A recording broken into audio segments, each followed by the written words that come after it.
Hello guys, dumating na yung in-order kong speaker ng Marshall Philippines. Mga 2 days siguro o 3 days bago nila pinadala. Check natin kung legit, kasi alam ko siya Marshall nakabox ng malaki ayan naka ano pa yan, seal. Pinadala, dumating na.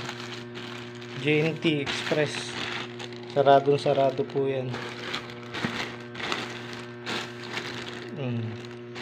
Bakit ang liit?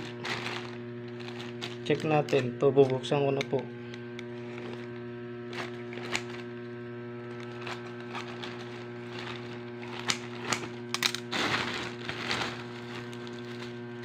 Nakabalot ng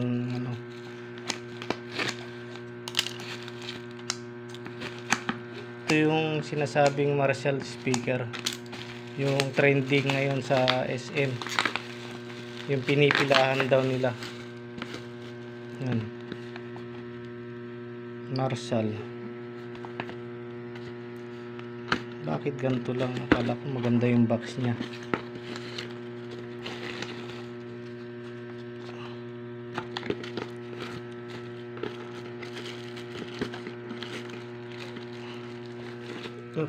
Halin ko ng pa ako kay mahirap.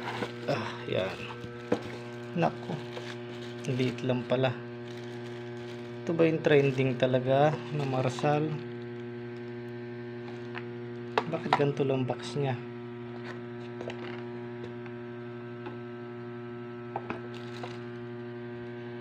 Yan po. So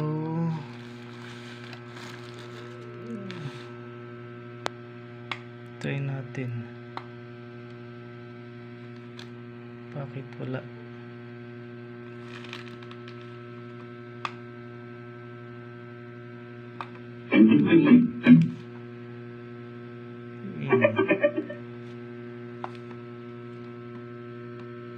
Nilagay ng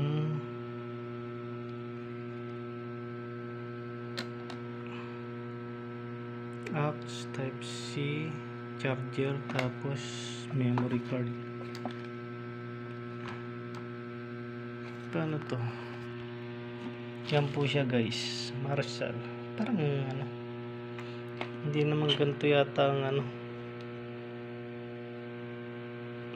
parang simple lang.